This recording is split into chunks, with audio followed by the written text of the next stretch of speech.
Hello everyone. अपनी previous class में हमने ऑर्डर ऑफ रिएक्शन और रेट ऑफ रिएक्शन के बारे में पढ़ा था।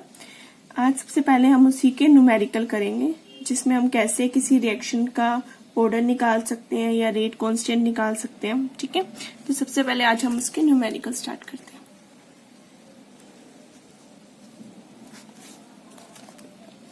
अपनी फर्स्ट स्टेटमेंट देखते हैं न्यूमेरिकल की। ये हमारी स्टेटमेंट है। Express the rate of a following reaction in the terms of a different reactant and a products. आपके पास एक रिएक्शन है ammonia 4 ammonia plus 5 O2 changes into 4 NO plus 6 water molecule. इस रिएक्शन के लिए वो बोल रहे हैं express the rate in terms of different reactant and product. Rate को आपको हर रिएक्टेंट, यानी 2 रिएक्टेंट्स है हमारे पास और 2 प्रोडक्ट्स है, इनकी टर्म्स में आपको शो करना है। आगे कहते हैं if the rate of a formation of NO, इस NO का रेट ऑफ फॉर्मेशन आपको इतना दिया हुआ है। Calculate the rate of disappearance of NH3। हमें पता है कि ये डिसअपेयर होगा तभी ये फॉर्म होगा। इसका फॉर्मेशन रेट दे रखा है, इसका डिसअपेयरेंस रेट निकालना है। एंड सेकंड में निकालना है rate of formation of water. अब हम इसे कैसे निकालेंगे? सबसे पहले मैं इक्वेशन लिख रही हूँ जो हमें दी हुई है, केमिकल इक्वेशन। हमारे पास इक्वेशन है 4NH3 plus 5 O2 changes into 4 NO plus 6 water. मैं स्टेट नहीं लिख रही हूँ, आप चाहो तो लिख सकते हो, गैसियस स्टेट है या सॉलिड स्टेट है। हमें इसकी रिक्वायरमेंट नहीं है, दैट्स व्हाई मैं नहीं लिख रही हूँ। ओके, सबसे पहले उन्होंने बोला हमें express the rate of the following reaction in terms of a different reactant and product. पहले सबसे पहले रेट की बात करते हैं। तो हमें पता है रेट ऑफ रिएक्शन, ये हमने लास्ट टाइम निकाला था। हमने कहा था कि जिसकी भी निकालने से यहाँ पे A, B, C, D लिया था, concentration of A by DT। ठीक है, और ये जो टर्म यहाँ पर थी वो 1/A थी, हमने वहां स्मॉल a लिया था। कुछ इस तरह की रिएक्शन हमने लास्ट टाइम पढ़ी थी। AA plus BB changes into CC plus DD। कुछ इस तरह की रिएक्शन थी हमारे पास। ठीक है, उस रिएक्शन के लिए हमने जैसे रेट निकाला था बिल्कुल वैसे चलेंगे। concentration of this divide by dt, because reactant है तो रिएक्टेंट में साइन क्या था, नेगेटिव। और यहां पर ये जो A था स्मॉल a, ये नीचे चला जाता था, यानी 1/4। ठीक है, यही इक्वल था इसके minus 1/5 d of O2 by dt। ठीक है, विच इज इक्वल टू, ये प्लस आएंगे बिकॉज ये प्रोडक्ट है, प्रोडक्ट प्लस में आएगा, और जो रिएक्टेंट है वो हमेशा माइनस में आएगा। Plus 1/4 d of NO by dt। Again this is equal to this 1/6 d of water at dt। ठीक है, तो हमने रेट को एक्सप्रेस कर दिया इन वेरियस टर्म। ये हमारे रिएक्टेंट्स हैं और ये हमारे प्रोडक्ट है, मीन्स हमारा rate in terms of reactant भी आ गया, different reactant and different products भी आ गया। क्लियर, तो एक पार्ट हो गया। अब उसने आगे हमें कहा if the rate of formation of NO is this. उन्होंने हमें दिया rate of formation of NO।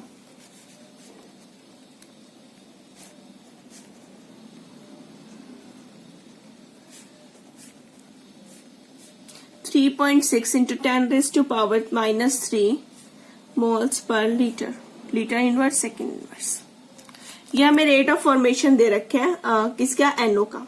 उसने हमें कहा 2 पार्ट्स में निकालना है। First part the rate of disappearance of, हमें सबसे पहले ये निकालना है रेट ऑफ डिसअपेयरेंस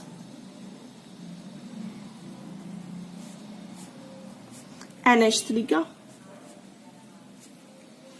एक हमें ये निकालने को बोला है और दूसरा हमें बोला निकालने को rate of formation of water, इसकी वैल्यू को फाइंड आउट करना है। ठीक है, अब यहां से देखो rate of formation of NO, यानी कि मुझे ये वैल्यू गिवन है। ठीक है, आपको ये वैल्यू गिवन हो गई। अब आपने किसकी वैल्यू निकालनी है, आपको वैल्यू निकाल देनी है इसकी। ठीक है, दैट मीन्स रेट ऑफ, ये सारे बराबर है तो हम rate of formation of NO को लेते हैं इज इक्वल टू किसके है, rate of disappearance of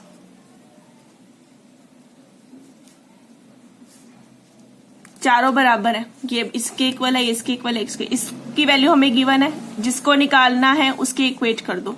rate of formation of NO 1/4 of T of NO by dt which is equal to -1/4 of D of NH3 by dt। यही चीज है। 1/4 cancel होगा। इसकी वैल्यू आपको गिवन है rate of formation, यानी इसकी value आपको गिवन है कितनी, 3.6 इंटू 10⁻³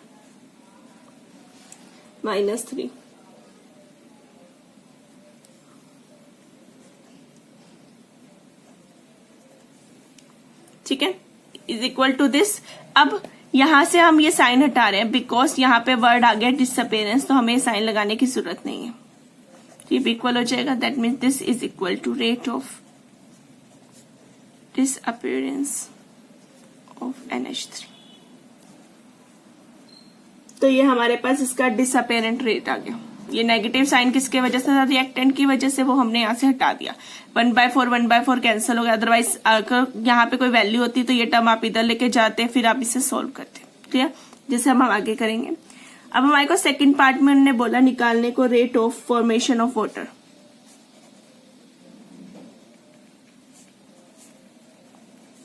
ठीक है, rate of formation of water निकालनी है। ये रहा वाटर, ठीक है, इसकी वैल्यू गिवन है, दोनों को इक्वेट कर दो। हमें पता है 1/4 of D of NO of dt is equal to 1/6 of D of water of dt। यही चीज है हमारे पास। ठीक है, मुझे इसकी वैल्यू निकालनी है, तो ये 6 को इधर ले जाओ, तो ये जगह 6/4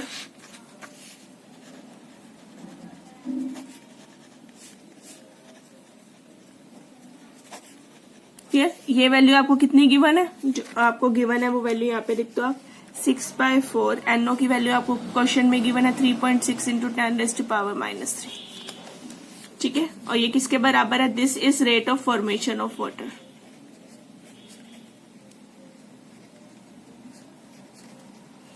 अब आप इसे सोल्व कर लो, ये आ जाएगा 3/2 सोल्व करने पे इंटू 3.6 इंटू 10⁻³ जब सोल्व करोगे 1.8 आएगा कट करके, और जब आप इसे रिलेट करोगे 18 3 = 54, दैट मीन्स ये 5.4 इंटू 10⁻³ आ जाएगा। ठीक है, और यूनिट्स जो होंगे वो सेम रहेंगे, that is mole, litre inverse, second inverse. ये किसका आ गया, rate of formation of water.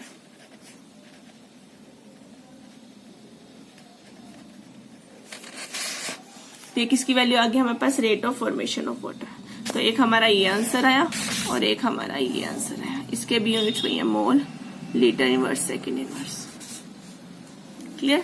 तो इस तरह से हमें किसी की भी वैल्यू गिवन होगी, हमें उसको दूसरे से इक्वेट करके वो वैल्यू, तो अदर जो वैल्यू है उससे फाइंड आउट करना है। ठीक है, तो एक तो हमारे पास इस टाइप के न्यूमेरिकल आते हैं। अब जो सेकेंड टाइप का न्यूमेरिकल है, सेकेंड की स्टेटमेंट पढ़ो। The following rate data was obtained at 303 kelvin temperature पे ये डाटा ऑब्टेन हुआ इस रिएक्शन के लिए। 2A + B changes into C + D। हर बार रिएक्शन करी, अलग कंसंट्रेशन A की लेके B की लेके हमारे पास ये अलग अलग रेट आने लगे, इनिशियल रेट कैसे C और D की फॉर्मेशन होगी। ठीक है, वो कहते हैं calculate the rate law equation, order and rate constant of the equation and what will be the units of rate constant. अगर हम ऑर्डर निकाल लेंगे तो हम यूनिट्स भी निकाल सकते हैं, जैसे हमने पिछली बार बोला था कि जनरल फॉर्मूला है, ऑर्डर मुझे पता लगा 0 ऑर्डर है, फर्स्ट ऑर्डर है, वो वैल्यू हम पुट करके वैल्यू निकाल सकते हैं। क्लियर। तो सबसे पहले इस डाटा से स्टार्ट करते हैं। अब कोई भी रिएक्शन है, इन्होंने हमें एक इक्वेशन दे रखी है A + B changes into C + D। ठीक है, यानी कि जो इसका रेट होगा वो डायरेक्टली प्रोपोर्शनल किसके होगा, concentration of A, concentration of B। Because हम यहाँ ऑर्डर की बात कर रहे हैं रेट ला की, तो रेट ला के लिए यहाँ क्या आ जाएगा, अल्फा एंड बीटा, जिसे हमने पिछली बार किया था। ये डायरेक्टली का साइन हटेगा तो कुछ कांस्टेंट आएगा, let that constant is K।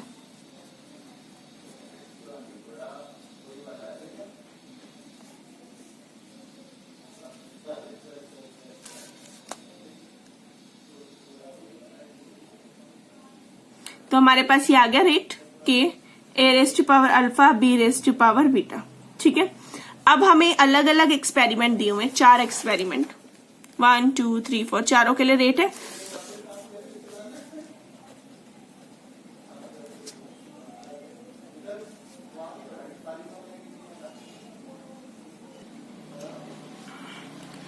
Now rate for first experiment हमें कितना गिवन है 6.0 into 10⁻³ mole inverse minute inverse, ये वैल्यू मुझे गिवन है। और दूसरे एक्सपेरिमेंट के लिए मुझे गिवन है 7.2 into 10⁻² mole inverse minute inverse. ऐसे थर्ड के लिए गिवन है 2.88 into 10⁻⁻1 mole inverse minute inverse. और फोर्थ के लिए गिवन है 2.4 into 10⁻² mole inverse minute inverse. चार आगे डन। अब देखो ये मुझे रेट गिवन है, अभी हमने रेट कहा K⁴ हर किसी के लिए अलग अलग कंसंट्रेशन भी तो गिवन है, A की B की, तो हम इसे इस फॉर्म में लिख सकते हैं। जो पहले वाला है उसके लिए देखो, जो फर्स्ट वाली है 6 वाली, उसके लिए कंसंट्रेशन है दिस एंड टू दिस, तो हमारा रेट क्या हो जाएगा K कंसंट्रेशन ऑफ A की कंसंट्रेशन कितनी है 0.1⁻⁴ और B की कंसंट्रेशन कितनी है 0.1⁻β। डन। B के लिए क्या है rate K concentration of A यानी 0.3⁻⁴ कंसंट्रेशन ऑफ B⁻β। थर्ड के लिए क्या है K concentration of A⁻⁴ concentration of B⁻β। Last इसके लिए है K A की वैल्यू है 0.4 और B की वैल्यू है 0.1। मैंने चारों लिख लिए, ठीक है। तो मेरे पास ये चार वैल्यूज आ गई। Clear. I mark it as equation 1 2 3 4। अब मुझे सिर्फ अल्फा बीटा की वैल्यू निकालनी है, बिकॉज अल्फा बीटा आएगा तो ये इक्वेशन पूरी हो जाएगी। अगर इक्वेशन पूरी हो जाएगी तो अल्फा प्लस बीटा करके ऑर्डर आ जाएगा, और ऑर्डर आ जाएगा तो ऑर्डर से हम क्या निकाल सकते हैं यूनिट। तो मेरा पहला काम क्या अल्फा और बीटा को निकालना। अब अल्फा बीटा निकालने के लिए क्या करेंगे, किन्हीं भी दो इक्वेशन को लेकर आपस में सोल्व कर लो। अब जिनमें आपको सिमिलैरिटी लगती है उन्हें सोल्व करेंगे। जैसे 1 और 4 में बीटा वाले पार्ट सेम है तो कैंसिल आउट हो जाएगा, सिर्फ अल्फा वाला बचेगा। और इस वाले केस में अल्फा वाला पार्ट सेम है, यहां से बीटा वाला पार्ट आ जाएगा। तो आपने जिन दो इक्वेशन में आपको सिमिलैरिटी लग रही है उन्हें लेना है। तो सबसे पहले हम डिवाइड करते हैं फर्स्ट और फोर्थ को। Dividing equation 1 and 4 1/4। 1 ऊपर लेते हैं और नीचे लेते हैं 4, ठीक है। ले लो 1 इक्वेशन ऊपर यानी कि 6.0 इंटू 10⁻³ ऊपर, नीचे आ जाएगा ये 2.4 into 10⁻² is equal to K 0.1⁻⁴ 0.1⁻β upon K 0.4⁻⁴ 0.1⁻β।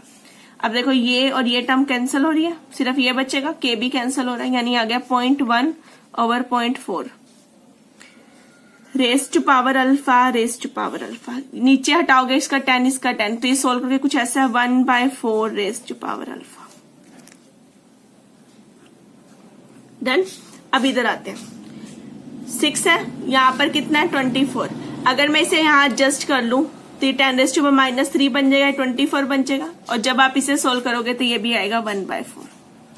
आप इसे कैलकुलेटर से कट करके देख सकते हो, अदरवाइज वैसे भी देखो ये 6 है, यहाँ पर आ जाएगा जब डिवाइड करोगे 0.4 को एडजस्ट करोगे तो यहाँ पे -3 एडजस्ट तो 1/4 1/4 बेस सेम है यानी कि पावर इक्वेट होगी, इधर पावर कितनी है 1, दैट मीन्स यहां से आ गया मेरा अल्फा की वैल्यू 1 सेम। अब ऐसा ही आपको बीटा निकालना है, उसके लिए हम क्या करेंगे, जो दो इक्वेशन में बीटा वाला अल्फा वाला पार्ट सेम है उन्हें लेते हैं 2 and 3। तो डिवाइडिंग इक्वेशन 2/3। अब इक्वेशन 2/3 कर दो, ले लो equation number 2 that is 7.2 into 10⁻² upon 2.88 into 10⁻1 is equal to K 0.3⁻⁴ 0.2⁻β upon K 0.3⁻⁴ 0.4⁻β। Alpha alpha cancel, K cancel, ये आ जाएगा 2/4 यानी कि 1/2 1/2⁻β। डन। अब इधर आते हैं 7.2, अगर आप इसे 4 से मल्टीप्लाई करोगे तो 8.28 आएगा, ठीक है, 2888 जो सेम है नीचे। जब आप कैंसल ऐड करोगे तो यहाँ पे एक पावर आएगी, वो इसमें एडजस्ट हो जाएगी, तो यानी ये इसका 4th टाइम है, तो यह आ जाएगा 1/4 which is equal to 1/2 raise to power beta.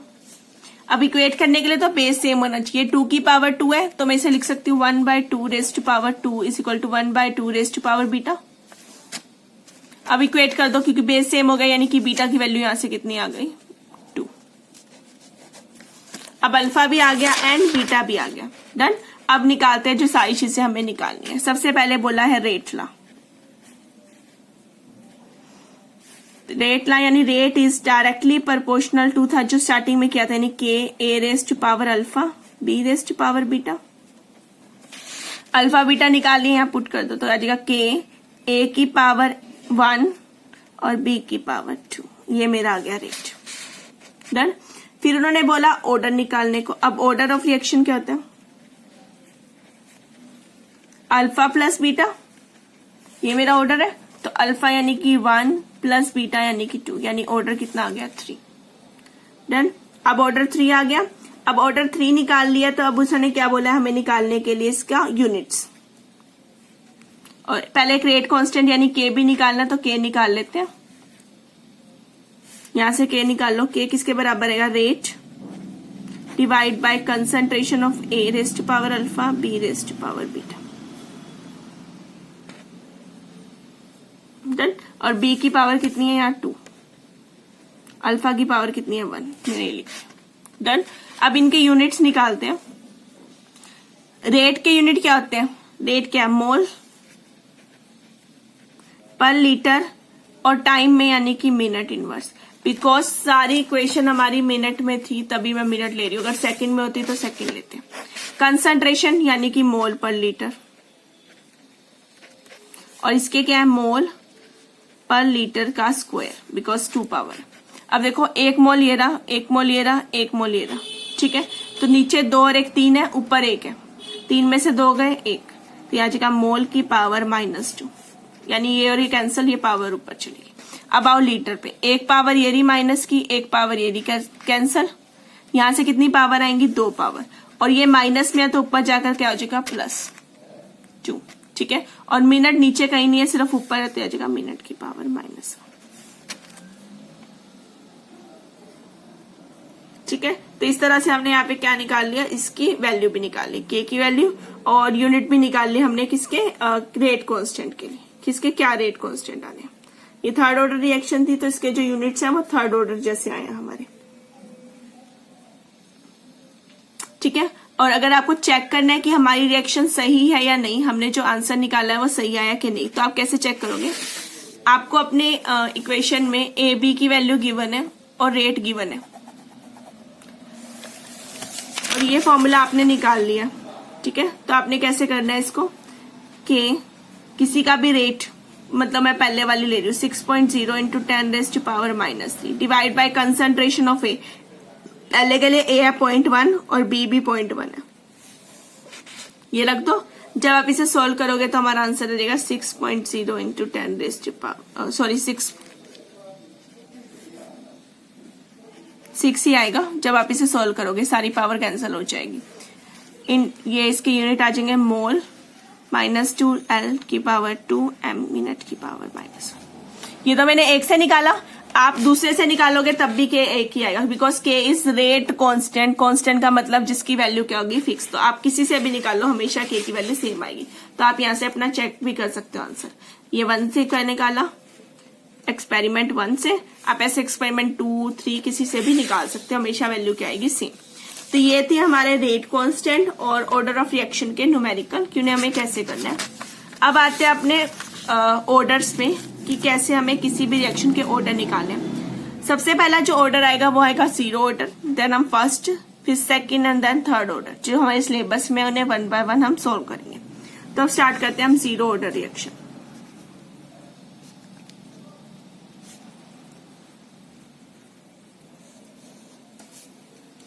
अब 0 ऑर्डर रिएक्शन, अब ऑर्डर अभी मैंने कहा किसी भी रिएक्शन का क्या होता है, अगर अल्फा बीटा है अल्फा प्लस बीटा अगर 0 हो तो ये वैल्यू हमारी क्या होती है, ऑर्डर होती है। ये चीज है हमारा ऑर्डर। 0 का मतलब ये वैल्यू 0 होनी चाहिए, और ये 0 कब होगी, जब a की पावर भी 0 होगी और b की पावर भी 0 होगी।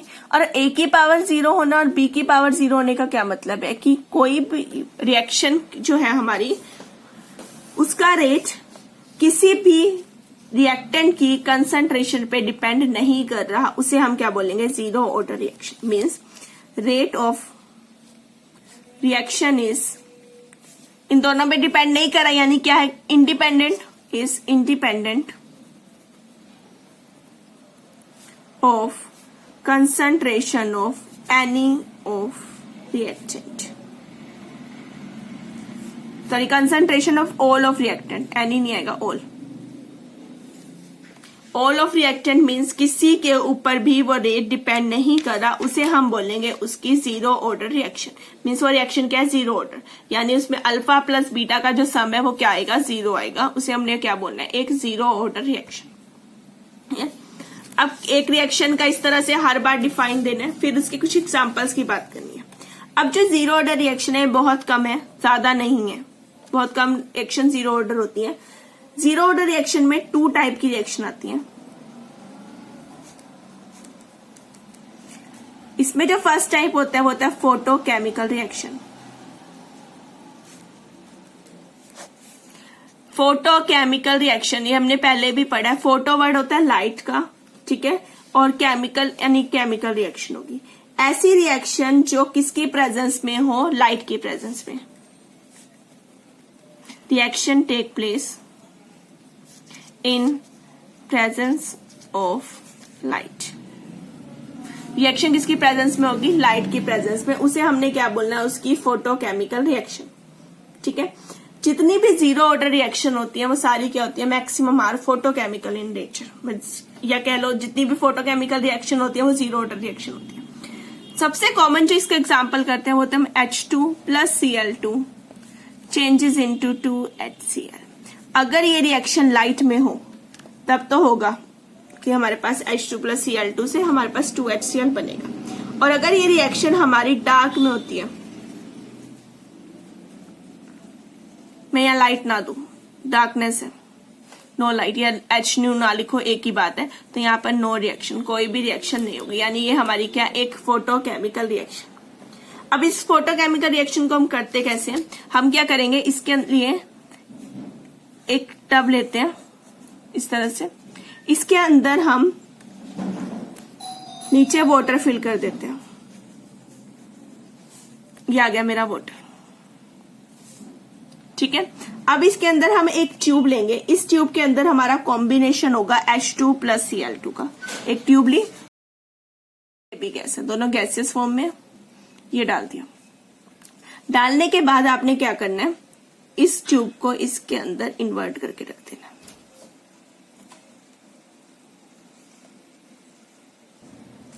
तो ये इन्वर्ट कर दिया हमने इसमें ट्यूब, इस ट्यूब के अंदर हमारे क्या है, गैस फिल है H2 प्लस Cl2। ठीक है, आप थोड़ी देर बाद देखोगे स्टार्टिंग में तो इस तरह हमने गैस करी, अब जब तक मैं इसमें लाइट पास नहीं करूंगी, मींस इसके ऊपर लाइट नहीं फॉल होगी, तब तक कोई रिएक्शन नहीं होगी। पर जैसे ही हम इसके ऊपर लाइट फॉल करना स्टार्ट करेंगे, या इसे आप सनलाइट में रखोगे, तो कुछ देर बाद आप देखोगे कि इसमें इस तरह से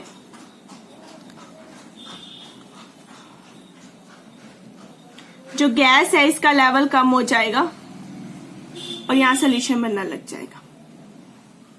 ठीक है, यानी गैस किस में चेंज होगी, HCl में, वो HCl हमारा इस ट्यूब में आने लग जाएगा, तो गैस का लेवल कम हो गया।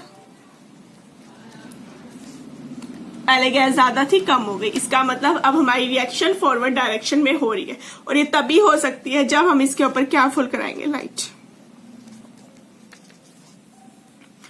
अगर लाइट नहीं है तो रिएक्शन भी नहीं होगी, यानी ये हमारी क्या है, एक फोटोकेमिकल रिएक्शन। बट इस रिएक्शन का रेट ना तो इसकी कंसंट्रेशन पे डिपेंड किया, ना इसकी कंसंट्रेशन पे, बिकॉज अगर कंसंट्रेशन पे डिपेंड करता तो वो कंसंट्रेशन तो यहां भी सेम थी, तब भी रिएक्शन होनी चाहिए। वो रेट किसके ऊपर डिपेंड किया, लाइट के ऊपर, but light is not a factor ना जिसको हम यहाँ पर कैलकुलेट कर सके, तो ये रिएक्शन किसी भी कंसंट्रेशन के ऊपर डिपेंड नहीं करी, रेट कंसंट्रेशन पे डिपेंड नहीं करा, इसका मतलब ये क्या है, एक जीरो ऑर्डर रिएक्शन।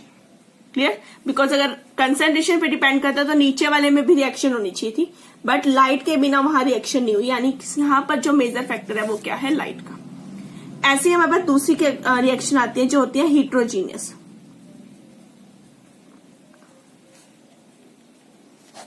अब ये हीट्रोजीनियस रिएक्शन क्या होती है, ऐसी रिएक्शन जिसमें रिएक्टेंट, प्रोडक्ट्स और जो कैटालिस्ट है वो सब अलग फेज में हो। रिएक्टेंट, प्रोडक्ट और कैटालिस्ट इन डिफरेंट फेज। अगर ये सारे डिफरेंट फेज में हो तो हमारे पास जो रिएक्शन होती है वो कौन सी होती है, जीरो ऑर्डर। मीन्स अगर फेज अलग है तो सारी रिएक्शन भी क्या होंगी, हमारी zero order reaction. For example जो इसका कॉमन एग्जाम्पल है वो है decomposition of ammonia on surface of tungsten कह लो, मोलिब्डेनम कह लो, ठीक है, या प्लेटिनम कह लो, कोई भी मेटल हो सकते हैं, सारे क्या metals. Tungsten, molybdenum, platinum at high temperature. Decomposition होती है अमोनिया की इसके सरफेस पे। अमोनिया हमें पता है गैस है, ठीक है, हमारा अमोनिया गैसियस फॉर्म में आ जाएगा, इसका इस मेटल के सरफेस पे, तो ये मेटल हो गई, ये गैसियस फॉर्म में होगी। सॉलिड और गैस दो अलग अलग फेस आ गए, यानी कि इस केस में जो हमारा रिएक्शन होगी वो क्या होगी, जीरो ऑर्डर रिएक्शन। होगा क्या, ये जो गैस मॉलिक्यूल है ये सरफेस के ऊपर क्या हो जाएंगे, अब्सॉर्ब हो जाएंगे। कैटलिस्ट हमेशा क्या करते हैं, एक रिएक्शन में सरफेस प्रोवाइड करता है, ठीक है। तो इनमें से कुछ रिएक्ट करके प्रोडक्ट बना देंगे, बट इन्हें रिएक्शन के लिए, प्रोडक्ट बनाने के लिए किसी बेस की रिक्वायरमेंट थी। वो बेस क्या था, हमारा कैटालिस्ट। और कैटालिस्ट ऐसा होता है जो रिएक्शन में सिर्फ रेट को एनहांस करता है बट रिएक्शन में पार्टिसिपेट नहीं करता, यानी ये रिएक्शन में कुछ कंसंट्रेशन ने तो पार्टिसिपेट नहीं किया, तो रिएक्शन क्या हो गई हमारी, एक जीरो ऑर्डर रिएक्शन। क्लियर? अब कोई भी रिएक्शन किस तरह से, एग्जाम्पल पढ़ने के बाद हम निकालेंगे उसका एक्सप्रेशन। अब एक्सप्रेशन कैसे निकालना है, अब एक्सप्रेशन निकालने के लिए हमें एक जनरल रिएक्शन लेंगे, कोई भी रिएक्शन ले लो, ए चेंजेस इनटू प्रोडक्ट, बट अब जो कंसंट्रेशन है वो ए के ऊपर डिपेंड नहीं करेगी। तो हम ले लेते हैं जो हमारा रेट है, रेट हमारा क्या होता है, minus D A by d T, यानी मैं ए चेंजेस इनटू प्रोडक्ट ले रही हूं, ये मेरी रिएक्शन है। Rate of concentration of A by d t is equal to, वैसे तो डायरेक्टली का साइन आता है, के लेते हैं हम उसे हटा के, तो मैं यहाँ डायरेक्ट ले रही हूँ के। हमने कहा जीरो ऑर्डर रिएक्शन है तो concentration raise to power zero, जैसे आप वहां करते ना this raise to power alpha, यहाँ पर ये वैल्यू क्या होगी, जीरो, तो मैंने इसे जीरो ले ली, यानी ये इसकी इनिशियल कंसंट्रेशन है जो स्टार्टिंग में आएगी। क्लियर? ये वैल्यू आ गई हमारे पास। और हम इसे किस फॉर्म में लिख सकते हैं, दिस टर्म इज 1, तो मैं इसे के भी लिख सकती हूँ क्योंकि कोई फैक्टर ही नहीं है यहाँ पे, जिसकी पावर जीरो होती है, this raise to power zero, इसका मतलब वो वैल्यू क्या हो गई, 1 हो गई। डन? ये आ गया मेरे पास दिस, तो मैं इसे ऐसे लिख सकती हूँ, d A is equal to k d t. मैं इसको इधर लेके चलेगी। अब इंटीग्रेट करो बोथ साइड, दोनों साइड पे इंटीग्रेट करते हैं। अगर मैं इंटीग्रेट करूं, इसकी इंटीग्रेशन पे क्या आता है, ए, इसकी इंटीग्रेशन पे क्या आता है, टी, के इज कांस्टेंट ना, प्लस कोई integration constant, that constant is I. अब यहाँ पे जो माइनस साइन था उस माइनस साइन को मैंने इधर एडजस्ट कर दिया, ठीक है। या फिर आप इसे स्टार्टिंग से ही ऐसे ले सकते हो, d of A is equal to minus k d t. अब इस तरह ले लो तब भी आ जाएगा, नहीं तो इधर साइड एडजस्ट कर दो। इसका लेने की जरूरत नहीं है बिकॉज कांस्टेंट है, इसके कोई साइन पॉजिटिव लो नेगेटिव लो कोई फर्क नहीं पड़ेगा। डन? इतना आ गया।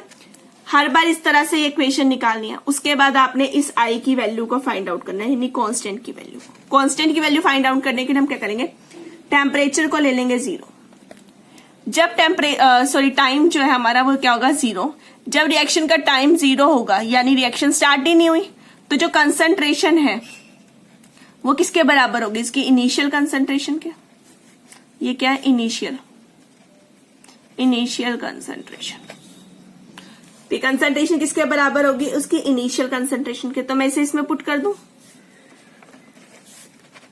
Put this in equation number 1 में पुट करो। एक इसकी जगह पे, आई की जगह पे क्या आ जाएगा, this term is equal to this, तो मेरे पास क्या आ गया, प्लस ये के टी है, के की वैल्यू, टी की वैल्यू क्या है 0 प्लस आई, तो मेरा आई क्या आ गया दिस। आई की वैल्यू फाइंड आउट होगी, आई वाली वैल्यू को अपनी इक्वेशन 1 में पुट करो।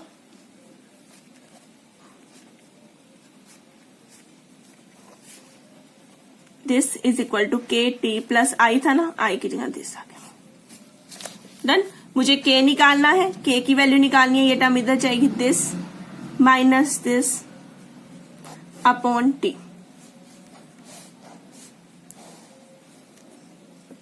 ठीक है, और एक ये माइनस भी तो था ना, ये माइनस मैंने इधर एडजस्ट कर दिया, और माइनस को अंदर एडजस्ट कर दूं तो क्या जाएगा, के initial concentration minus final concentration,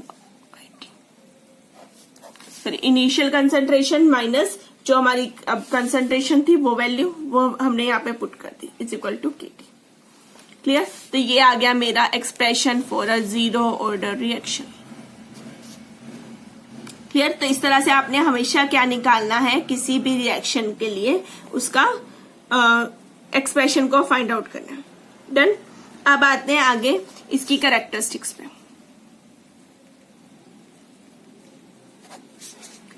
अब कैरेक्टरिस्टिक निकालने के लिए आपने ग्राफ प्लॉट करने होते हैं। वो ग्राफ हम कैसे लेंगे, हम अलग अलग इक्वेशन की ग्राफ लेंगे। जैसे हम इस इक्वेशन को लेते हैं जहां से हमने जीरो ऑर्डर रिएक्शन निकाली, ठीक है, या फिर वो आई वाली इक्वेशन ले लो, एक ही बात थी, ये आई की वैल्यू थी। This equation is same as y is equal to m x plus c, c is constant ना, ये कॉन्स्टेंट ही था हमारा। ठीक है, यानी अगर मैं ग्राफ प्लॉट करूं बिटवीन y और m तो एक स्ट्रेट लाइन ग्राफ आएगा।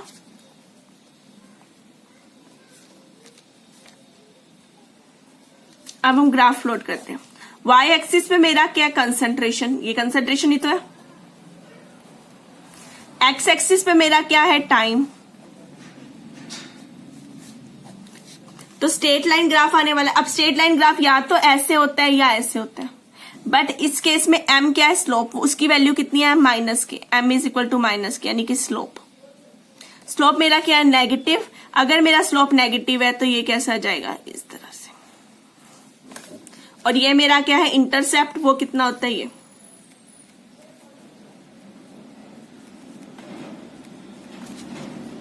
डन। नेगेटिव स्लोप आ गया तो इसीलिए डाउनवर्ड आ गया, क्योंकि के जो m है उसकी वैल्यू क्या है, माइनस के। क्लियर। तो मेरे पास एक इस तरह का ग्राफ आया। तो एक इसका ग्राफ है बिटवीन कंसंट्रेशन एंड टाइम। और अगर आप इसी तरह से जो ग्राफ है उसे प्लॉट करो between rate and concentration, rate के साथ कंसंट्रेशन में क्या चेंज होता है। हमें पता है रेट इज इक्वल टू के कंसंट्रेशन ऑफ दिस। अब जो भी ऑर्डर होगा वो वैल्यू यहां आती है, यहां पे ऑर्डर कितना है, 0। That means rate is equal to k, यानी ये कंसंट्रेशन पे क्या, इंडिपेंडेंट। कंसंट्रेशन तो चेंज ही नहीं हो, यानी कि ये कैसा आएगा, एक इस तरह का graph, parallel graph to the x axis, because concentration का तो कोई फर्क ही नहीं है, जो मध्य रेट हमेशा क्या रहेगा, फिक्स रहेगा। क्लियर। देन हम निकालते हैं इसी में हाफ ऑर्डर रिएक्शन, यानी कि half life period. Half life period यानी टी हाफ, वो पीरियड जिस पे रिएक्शन कितनी हो जाए, हाफ हो जाए, यानी कि टी की वैल्यू अब क्या हो गई, टी हाफ। जब रिएक्शन आधी हो गई तो जो कंसंट्रेशन है वो भी इनिशियल की आधी रह गई, ये चीज आ जाएगी। Put this in equation number 2, या फिर आप इसमें ले सकते हो, 3 ले रही हूं मैं से। पुट दिस इन इक्वेशन 3 में पुट करो तो मेरा जो k है वो क्या आ जाएगा, 1/t हाफ, टी की जगह टी हाफ। ये कंसंट्रेशन तो सेम रही, माइनस इसकी जगह पे a की जगह क्या आ गया, दिस बाय 2। एलसीएम ले लो, ये 2 पर जाएगा, 2 - 1 एक पावर रह गई।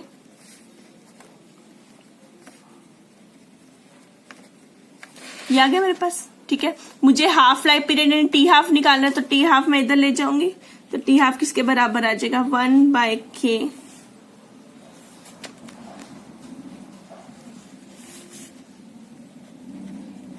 इनिशियल कंसंट्रेशन और 2 पहले से था, तो मेरे पास ये आ गया किसकी वैल्यू, टी हाफ की वैल्यू। ठीक है, तो मेरी टी हाफ की वैल्यू आ गई। क्लियर। एंड लास्ट इसी में निकालते हैं हम यूनिट्स ऑफ के, यानी रेट कांस्टेंट के यूनिट्स। अब के मेरा क्या है, कहीं से भी निकाल लो, इस इक्वेशन से निकालो या इससे निकालो, k is equal to this is time, और ये क्या, ये भी कंसंट्रेशन, ये भी कंसंट्रेशन, यूनिट तो सेम रहेंगे, तो K is concentration by time. Done. What is concentration, concentration is mole per litre upon time is minute या सेकंड, जो भी लोगे, तो यहाँ पे मैं खाली टाइम लिख रही हूँ, आप मिनट या सेकंड कुछ भी ले सकते हो, तो आ जाएगा मोल लीटर इनवर्स टाइम इनवर्स। तो ये आ गए मेरे यूनिट किसके, जीरो ऑर्डर रिएक्शन। तो ये मेरी थी जीरो ऑर्डर रिएक्शन, जो किसी भी रिएक्टेंट की कंसंट्रेशन पे डिपेंड नहीं करेगी, उसे हम बोलेंगे जीरो ऑर्डर रिएक्शन। ऐसे रिएक्शन के हमने दो टाइप पढ़े, फोटोकेमिकल एंड हिट्रोजीनियस, फिर उसका एक एक्सप्रेशन किया, एक्सप्रेशन करने के बाद हमने उसकी कुछ कैरेक्टरिस्टिक्स निकाली। ये एक्सप्रेशन इंपॉर्टेंट है, याद रखेंगे, बिकॉज इसी से हम सारे फॉर्मूले को आगे फाइंड आउट करेंगे। ठीक है, हर बार ऐसे ही लाइफ पीरियड निकालना है, हर बार ऐसे यूनिट्स निकालने हैं। क्लियर। ये थी zero order reaction. Next class में हम अपना नेक्स्ट ऑर्डर यानी कि फर्स्ट ऑर्डर रिएक्शन को स्टार्ट करेंगे। Okay, thank you.